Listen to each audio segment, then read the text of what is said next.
Toca hablar sobre Colombia. Hay elecciones en Colombia. Por primera vez en su historia reciente, la izquierda puede llegar a la presidencia con la fórmula de Gustavo Petro y Francia Márquez. En la primera vuelta electoral, esta dupla logró ganar más del 40% de los votos, es decir, 12 puntos más que su rival más inmediato Rodolfo Hernández, un pintoresco empresario con tintes de ultraderecha que deberán enfrentar Petro y Francia Márquez en la segunda vuelta electoral próxima a celebrarse el 19 de junio. ¿Y cuál es la lectura política de estas elecciones? Bueno, prácticamente todos coinciden en que estas elecciones expresan el descontento de la sociedad colombiana con sus políticos y muestran el deseo de un cambio. La pregunta es, ¿hacia dónde? ¿Una opción de izquierda con Gustavo Petro y Francia Márquez o un giro a la derecha con Rodolfo Hernández?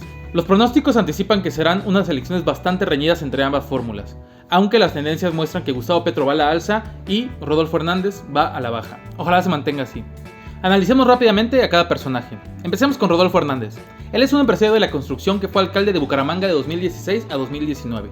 Hasta antes de estas elecciones, el tipo era un personaje bastante marginal en la política colombiana. Sin embargo, logró hacerte camino, mostrándose como un pintoresco viejito que se quejaba de los políticos corruptos y la élite de siempre. Y bueno, además, Rodolfo Hernández es tiktokero. Sí, tiktokero. Que estoy muy viejo para tener TikTok. No me importa, no me importa, no me importa, no me importa, no me importa, no me importa, no me importa, no me importa. Modelo 1, tate, modelo 2. Me voy a matar. Me voy a matar. Este es mi último. Uy. Alto cringe. Además, Rodolfo Hernández ha destacado por sus declaraciones afines a la ultraderecha. Yo soy seguidor de un gran pensador alemán. ¿Cuál que es? se llama Adolfo Hitler. Si a los adictos le entregamos la droga gratis, sea intravenosa, sea por aspiración o sea oral, pues se acabó la demanda. Nadie vuelve a comprar. ¿Para qué compro si me la regalo?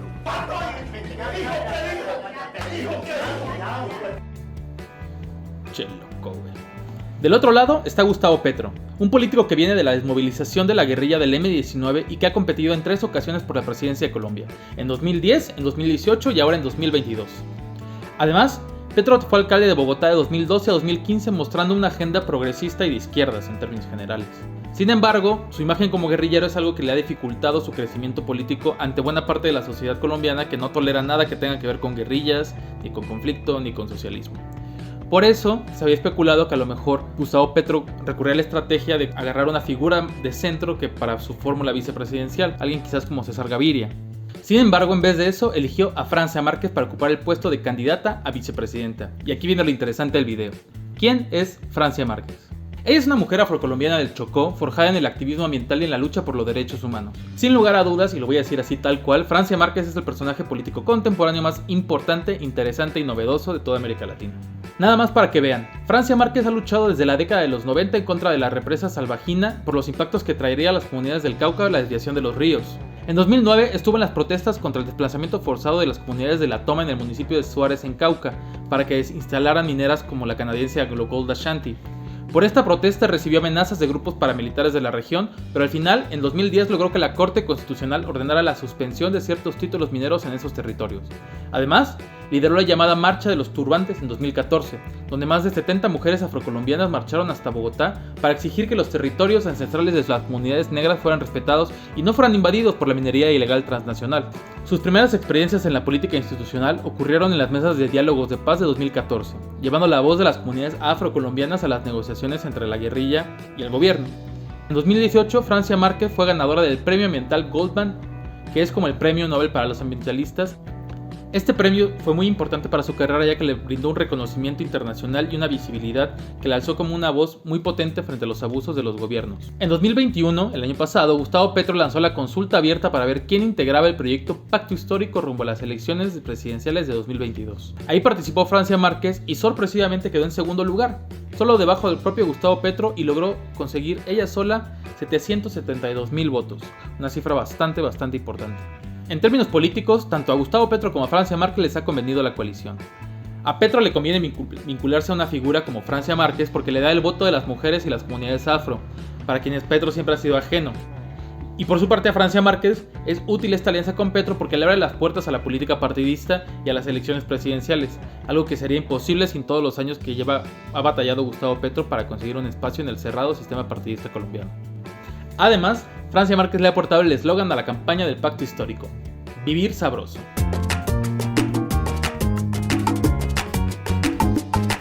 Suena muy bien, ¿verdad? Colombiano, muy acá, muy sabrosón el asunto. Pero ¿qué significa realmente esto de vivir sabroso? ¿Es solo una frase pegajosa para la campaña o significa algo más? En realidad, es algo mucho más profundo de lo que puede aparentar en un primer inicio. Detrás del vivir sabroso hay toda una visión y una ética sobre cómo estar en el mundo, una posible alternativa al desarrollo. ¿Qué es vivir sabroso? Bueno, a grandes rasgos, el vivir sabroso es una frase coloquial usada principalmente por las comunidades afrocolombianas del Pacífico y expresa un ideal para vivir, un ideal al que aspirar, una forma distinta al bienestar que propone el desarrollo tradicional de los estados nacionales. Es una forma de pensar y aspirar a algo diferente, a un modo de vida distinto. Sin duda merece otro video que le dedique al concepto de progreso y desarrollo en América Latina, pero por ahora basta decir que desde el siglo XIX nuestros gobiernos latinoamericanos han buscado que nuestros países alcancen el estado de progreso que tiene Europa. En el siglo XX, la idea de progreso dio paso a la noción de desarrollo, pero básicamente se sigue el mismo objetivo, que nuestros países vivan lo más parecido posible a como se vive en Estados Unidos y en Europa. El ideal de la nación desarrollada es ciertamente tener los servicios básicos de las sociedades, pero también la ambición de poseer una serie de bienes de consumo y tener un estilo de vida particular, bastante consumista. Sin embargo, hay otros modelos que no aspiran a que todos nos convirtamos en Nueva York y que entienden tener una buena vida de forma distinta. Por ejemplo, en Ecuador y Bolivia se han propuesto nociones alternativas al desarrollo como el buen vivir o el vivir bien. Estos dos conceptos son súper interesantes porque plantean un horizonte distinto al cual aspirar, basándose en la forma de vida de las comunidades andinas. Por ejemplo, el buen vivir, a diferencia del desarrollo occidental, considera la naturaleza no como un objeto del cual podemos disponer los humanos a nuestro antojo, sino que más bien es un sujeto que coexiste con nosotros, y por lo tanto incluso es sujeto de derechos. La naturaleza tiene derechos para la noción de buen vivir. El vivir sabroso es otra de estas nociones que se han rescatado para pensar alternativas al desarrollo, pero esta viene del Pacífico colombiano. El vivir sabroso no es algo que se haya inventado Francia Márquez o que se le haya ocurrido a algún estratega de marketing político, no. Es una idea que ya existe y que opera y que se usa en las regiones afrocolombianas del Pacífico. Para las comunidades afrocolombianas del Pacífico, vivir sabroso es aferrarse a la vida con alegría y a un estilo de vida particular al suyo, incluso a pesar del conflicto, de la guerra y de todos los males que pueda haber. Es la resistencia de vivir felices y en comunidad contra todo pronóstico. Construir una política que sea capaz de colocar la vida en el centro, porque aquí hemos estado las víctimas del conflicto armado, que nos cansamos de la guerra y queremos vivir en paz, queremos vivir sin miedo y con alegría y sobre todo vivir sabroso. Hoy los nadies, las nadies estamos aquí ocupando el Estado porque queremos vivir sabroso, con alegría, en paz, con dignidad. Ese territorio es maravilloso. Pero para vivir sabroso se necesita plata. Bueno, vivir sabroso no solamente es plata, es posibilidades de que la gente no viva con miedo, es posibilidades de que la gente pueda vivir en sus territorios tranquilos, en paz. Vivir sabroso no es algo que se haya inventado Francia Márquez o que se le haya ocurrido a algún estratega de marketing político, no.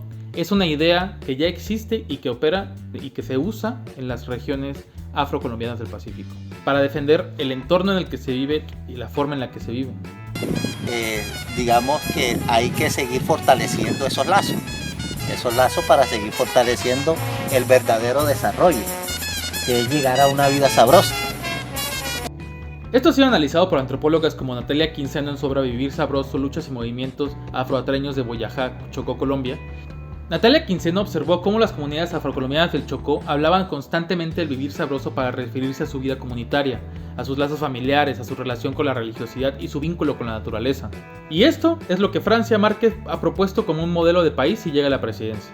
Por ahora, esta idea de vivir sabroso ha sido adoptada con agrado por la sociedad colombiana como un buen eslogan de campaña, y no se ha profundizado mucho en esta visión más filosófica, digamos. Petro y Márquez no han profundizado en esta idea porque están en medio de una feroz lucha política contra Rodolfo Hernández de cara a la segunda vuelta presidencial, la cual, repito, está muy apretada. Pero ojalá cuando ganen le den una continuidad y profundicen en el concepto de vivir sabroso como alternativa al desarrollo. En Bolivia con Evo Morales y en Ecuador con Rafael Correa, las nociones de buen vivir tuvieron consecuencias bastante interesantes. Por ejemplo, fueron conceptos que quedaron asentados en las constituciones de sus países, reconociendo, en el caso de Ecuador, a la naturaleza como un sujeto de derechos. Ojalá suceda lo mismo con el vivir sabroso de Francia Márquez y los afrocolombianos del Pacífico. no hay que ser ingenuos. Ciertamente no basta con poner una noción como vivir sabroso, buen vivir o cualquier alternativa al desarrollo para cambiar el Estado-nación y la forma en la que un país se conduce. De hecho, es muy probable que si entren en contradicción el desarrollismo que tiene el Estado con sus proyectos mineros, extractivistas y demás, con esta noción de buen vivir, y se anticipa un conflicto. Pero tanto las nociones de buen vivir como vivir sabroso son importantes para que nos empecemos a imaginar alternativas al desarrollo capitalista que tenemos ahorita. Estemos atentos a lo que pueda suceder el próximo 19 de junio en Colombia, en su segunda vuelta electoral. Toda Latinoamérica está con ustedes, parceros. Un abrazote hasta allá, estas tierras tan lindas. Y bueno, pues ya se la saben, si me pudieran regalar un like y una suscripción, se los agradecería mucho para continuar haciendo estos videos. Saludos, nos vemos la siguiente semana.